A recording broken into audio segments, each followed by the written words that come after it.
வணக்கம். பாலமுருகன். பார்ப்பனர்களை விட பார்ப்பானின் தொங்கு சதைகளாக இருக்கக்கூடிய இந்த பார்ப்பனத்திகள் இருக்காங்க பார்த்தீங்கள, இந்த பார்ப்பனத்திகள் பண்ணக்கூடிய அட்ராசிட்டிக்கு பார்த்தீங்கள, அது கொஞ்சம் கூட நம்மளால் தாங்க முடியாது. அந்த அளவுக்கு கேடுகட்டத்தனமாக இந்த பார்ப்பன அடிமைகளுக்கு பார்த்தீங்கள, அடிமையிலும் அடிமை கூட்டம்னு சொல்லக்கூடிய அந்த பார்ப்பனர்கள், அந்த பாப்பாத்திகள் எந்த அளவுக்கு அட்டபாடரா அவங்கள வச்சுருக்கிறாங்க, எந்த அளவுக்கு அட்டபாடரா அதுக்கு செயல்படணும் அப்படிங்கிற விஷயத்துக்கு உதாரணம் தான் டெல்லியில் இருக்கக்கூடிய ஒரு முதலமைச்சர். அந்த முதலமைச்சர் பண்ணி வச்சுருக்கக்கூடிய வேலை என்னங்கிறத பார்க்கலாம்.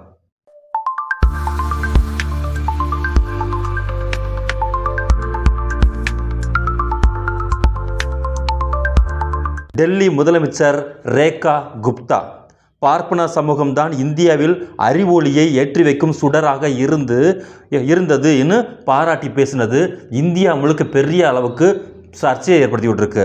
அந்த அம்மா பிரம்மபுத்திராவில் 7/10/2022 அன்னைக்கு அகில இந்திய பார்ப்பனர் மாநாட்டில் இவங்களுக்கு எவ்வளவு திமிரும் தில்லும் இருந்துச்சுன்னா, இந்த 2025லும் நான் இரட்டை ஜாதி உடையவன், ஆவணி ஆவடத்துக்கு பூணூலை புதுப்பிக்கிறவன், நாங்கள்லாம் உயர் சமூகத்தை சேர்ந்தவர்கள், இங்கே கீழ் ஜாதிக்காரன் இருக்கணும் அப்படின்னு சொல்லிட்டு இன்னும் திமிரும் தெனாவட்டமாக இருக்கக்கூடிய இந்த பார்ப்பன கும்பல்கள் பார்ப்பனர்களை தன்னை மாநாடு போட்டுக்கிட்டு இன்னும் தீர்மானம் போடுறான்னா இவங்க எந்த அளவுக்கு நம்மளை மைண்டில் வச்சுருப்பாங்க அப்படிங்கிறதுக்கு உதாரணம் தான் இந்த லேடி பேசினது. ஞானச்சுடர் சமூகத்தில் யாராவது அறிவொளியின் துவக்கச் சுடரை ஏற்றி வைக்கிறார்கள் என்றால் அது நமது பிராமண சமூகம் தான்.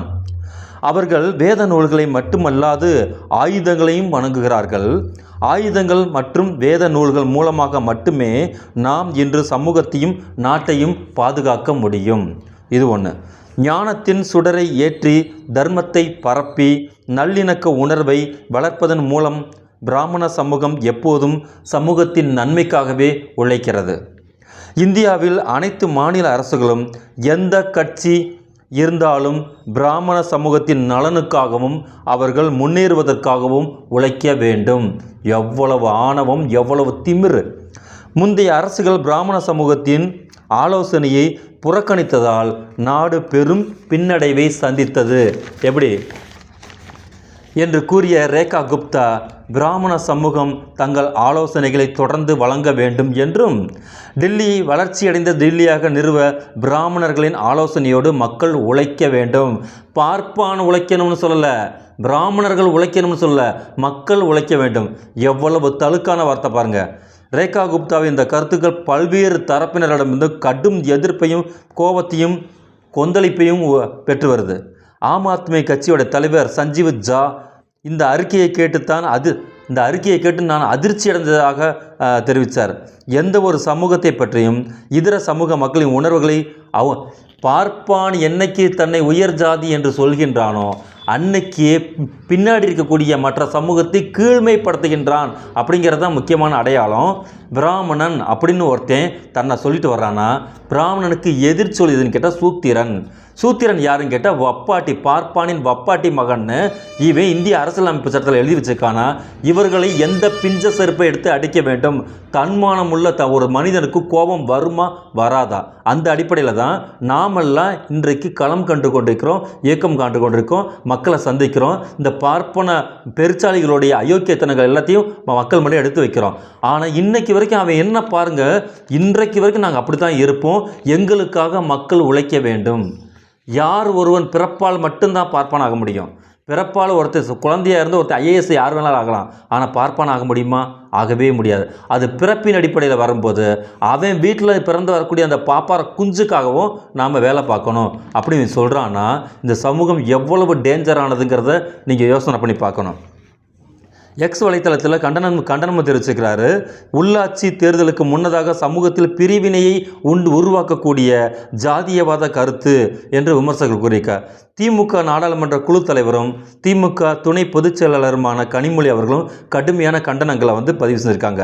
பார்ப்பனர் பற்றி தந்தை பெரியார் கூறி வந்த கருத்துக்களும் கணிப்புகளும் எத்தகைய பேருண்மை என்பதை இதுவரை புரிந்திராதவர்களும் தெரிந்திராதவர்களும் இந்த தருணத்திலேயாவது புரிஞ்சுக்கணும். அறிய வேண்டும். கேரளாவில் நடைபெற்ற பார்ப்பனர்கள் மாநாட்டில் சென்னையில் இருக்கக்கூடிய உயர்நீதிமன்ற நீதிபதி பங்கேற்றிருக்காங்கன்னா எந்த அளவுக்கு வந்துக்கிட்டு இந்த பார்ப்பன வேர் ஊடுருவிருக்கு அப்படிங்கிறத நம்ம பார்க்கணும். மக்களவைத் தலைவர் ஓம் பிர்லா பச்சையாக பார்ப்பன மாநாட்டில் பங்கேற்றார். கேரளாவில் நடைபெற்ற பார்ப்பன மாநாட்டில் பேசிய சாஸ்திரா பல்கலைக்கழக பார்ப்பன பேராசிரியர், நாய்களில் பல பிரிவு உள்ளது போல் மனிதர்களிலும் வர்ண பிரிவு உண்டு அப்படின்னு சொல்லிட்டு இந்த பூணூல் திமிரோட ஒருத்தன் பேசினான். ஞாபகம் இருக்குங்களா? பாஜக ஆட்சி என்பது பார்ப்பனிய மேலாதிக்க சித்தாந்தத்தை கொண்ட ஒரு பாசிச அமைப்பு தான். அந்த அடிப்படையில் தான் டெல்லி முதலமைச்சர் பார்ப்பன ஆணவத்தோடு இந்த 2025 கொக்கரிக்கின்றனர். பாஜக ஆர்எஸ்எஸ்ஸில் உள்ள பார்ப்பனராதவர்கள் சுயமரியாதை இருந்தால் இதை பற்றி சிந்திப்பார்களாகன்னு சொல்லிட்டு தயங்க சொல்லப்படுது. இதில் முக்கியமான விஷயம் என்னன்னு கேட்டிங்கன்னா, பார்ப்பான் பண்ணையம் கேட்பார் இல்லை. எப்போதுமே பார்ப்பான் தன் நலனில் மட்டும்தான் ஆர்வம் கொண்டு இருப்பான் அப்படின்னு சொல்லி பாரதிதாசன் வந்து ரொம்ப அற்புதமான ஒரு பாடல் எழுதியிருந்தார். நம்ம ஆளுகள்லாம் இன்றைக்கி சொல்லுவாங்க, எங்கப்பா இன்றைக்கெல்லாம் ஜாதி இருக்குது, ஜாதி அப்படிங்கிற விஷயத்தை நீங்கள் தான் கடைசி வரைக்கும் தொங்கிக்கிட்டு கிடக்குறீங்க, அதனால் வந்து ஜாதிய சிந்தனையெல்லாம் எல்லாத்துக்கும் போயிடுச்சுன்னு சொல்லி இந்த அப்பாவியாக இந்த சில மக்கள்கள் பேசுவாங்க பார்த்தீங்களா, அவங்கள நினச்சா தான் நமக்கு சில நேரம் எரிச்சலாக இருக்கும். கோபமோ பரிதாபமோ எதுவுமே பட வேண்டிய நமக்கு இருக்காது. இவங்க இவ்வளவு வயது ஆனதுக்கு பிறகும் குறைந்தபட்ச சிந்திக்கக்கூடிய ஆற்றல் கூட இல்லாத மனிதர்களாக இருக்கிறாங்க போது நமக்கு அவ்வளோ வருத்தமாக்கும். ஏன்னா ஒவ்வொரு நாளும் இந்த பார்ப்பன கும்பல்கள் ஒரு துளி கூட அவனுடைய மேன்மை தங்கிய வாழ்வுக்கு குந்தகம் விளைவித்து விடக்கூடாது, வந்துடக்கூடாதுங்கிறதுல ரொம்ப ரொம்ப கருத்தாகவும் கவனமாகவும் இருப்பான். கோயிலில் மணி அடிக்கக்கூடிய விஷயம் அவன் சொல்லுவான், இந்த தட்டில் என்ன எங்களுக்கு பெருசாக கிடச்சிட போகுது, பகவான் எங்களுக்கு என்னத்தை பெருசாக அளந்துட்டார். அங்கே இந்த ஹெச்ஆர்என்சி வந்ததுக்கு பிறகு இந்து அறநிலைத்துறை டிபார்ட்மெண்ட் வந்ததுலேருந்து அவ்வளவு பேமெண்ட்டையும் உண்டியலில் பெருசாக உண்டியல் வச்சு அந்த உண்டியலில் இருக்கக்கூடிய பேமெண்ட்ஸை ஃபுல்லாக கலெக்ட் பண்ணிக்கிறா. அது பத்தாத குறைக்கு அந்த உண்டியலுக்கு மேலே வந்து கேமரா வேறு வந்து சொருகின்ட்டா. இப்படி இருக்கக்கூடிய சூழ்நிலையில் இங்கே எங்களுடைய ஆற்றுக்கு எப்படி போஜனம் நாங்கள் எப்படி உண்டு பண்ணுறது, அந்த தட்டிலையும் பகவான் பணம் போடக்கூடாதுன்னு சொல்லிட்டா இந்த எங்களுடைய ஜீவாதாரத்துக்கு நாங்கள் என்ன பண்ணுறது, அந்த பகவானை நம்பி தான் நாங்கள் உட்காந்துட்ருக்கோன்னு அப்பாவியா அப்படியே பூணூல் வாசனையோட அந்த நாத்தத்தோட நின்றுட்டு கதறுவாங்க பார்த்தீங்கல்ல. அவங்களுக்கு ஏகப்பட்ட நலத்திட்ட உதவிகளை அரசாங்கம் செஞ்சு கொடுக்கட்டும், நாங்கள் அதில் மறுக்கவே இல்லை. ஆனால் இந்த பார்ப்பன கும்பல்லே சவுண்டி பாப்பான்னு ஒருத்தர் இருக்கான். பார்ப்பனிலே 10 பிரிவு பாப்பான் இருக்கான். அதில் ஒரு உயர் ஜாதி பாப்பான் இருக்கான், அதில் கடைசியில் இருக்கக்கூடிய தாழ்ந்த ஜாதி பாப்பான் சவுண்டி பாப்பான். இந்த சவுண்டி பாப்பான் யாருன்னு கேட்டிங்கன்னா, இந்த 9 பிரிவில் இருக்கக்கூடிய பாப்பாங்கெல்லாம் செத்தாங்கன்னா அந்த பணத்தை தூக்கக்கூடிய அந்த கடைசி பாப்பான் தான் சவுண்டி பாப்பான். பார்ப்பானை தூக்குவதற்கு கூட தமிழனுக்கு உரிமை, பாப்பா செத்த பணத்தை தூக்குவதற்கு கூட தமிழனுக்கு உரிமை கிடையாது. அதில் ஒரு சவுண்டியை வச்சுருக்கான். அந்த சவுண்டி வரைக்கும் நமக்குடைய தமிழர்களுடைய ஒரு வாழ்வுரிமைக்காக அந்த போராடுவோம் அப்படின்னு பார்த்தீங்கன்னா வரமாட்டான். அவனுக்குள்ளேயே 10 பிரித்து வச்சுருப்பான். ஆனால் அவனுக்கு ஏதாவது பிரச்சனைனா இப்போ ரொம்ப எளிமையாக ஒன்று குடிக்குவானுங்க. அப்போது ஒட்டு மொத்தமாக இந்த பார்ப்பன கும்பல்கள் எல்லாமே இங்கே இருக்கக்கூடிய 97% இருக்கக்கூடிய நம் மக்களை வந்துட்டு இன்னும் சூத்திர கண்ணோட்டத்தோடு பார்க்குறாங்கன்னு சொன்னால் இவங்களுக்கெல்லாம் எவ்வளவு ஜாதி திமிர் இருக்கிறோம், அந்த உடம்பு முழுக்க அந்த டிஎன்ஏ முழுக்க எவ்வளவு ஜாதி கொழுப்பு இவங்களுக்கு அடங்கியிருக்கும் அப்படிங்கிறது தான் இதில் நம்ம தெரிஞ்சுக்க வேண்டிய விஷயம்.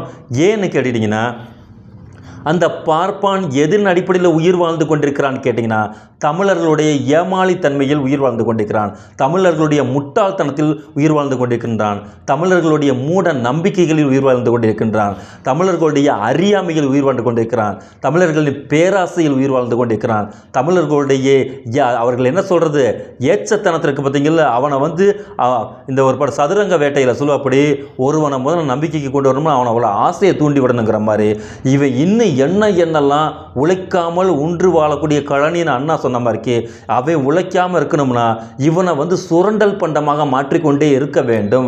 அவனை வந்து அப்போ கொஞ்சம் கூட இவன் வந்து லேசாக முழிச்சிடக்கூடாது, கொஞ்சம் கூட இவன் லேசாக சிந்திச்சிடக்கூடாதுன்னு சொல்லி கன்சிஸ்டன்ஸாக வருஷம் முழுக்க அவன் என்ன பண்ணி வச்சுருக்கான்னு கேட்டிங்கன்னா, பண்டிகையில் வந்து ஃபுல்லாக அடுத்தடுத்து வச்சு இவனை சிந்திக்கவே விடாத அளவுக்கு வைக்கிறன்ற காரணத்தினால தான் அவன் வந்துக்கிட்டு இவன் சொல்கிறத ஃபுல்லாக கேட்டு என்னமோ இவன் சொல்லிக்கக்கூடிய பூஜை பூஜையும் புனஸ்காரங்களும் இவரோட வாழ்வியல் தத்துவத்துடைய இந்த அறிவியலுடைய ஒரு பகுதி மாதிரி ஆக்கி வச்சு எது வரலாறு, எது உண்மை, எது புராணம், எது புருடா, எது அயோக்கியத்தனம், எது உண்மை அப்படிங்கிற எதையுமே கண்டுபிடிக்க முடியாத ஒரு என்ன சொல்கிறது நடுநிலை அறிவிலின்னு சொல்லுவோம் பார்த்தீங்களா, அந்த நடுநிலை அறிவிலியை இங்கே இருக்கக்கூடிய எல்லா ஆட்களையும் மாற்றி வச்சிருக்கின்ற காரணத்தினால தான் இன்றைக்கி பார்ப்பன் சுகபோகமாக வாழ்ந்துட்டு இருக்கான்.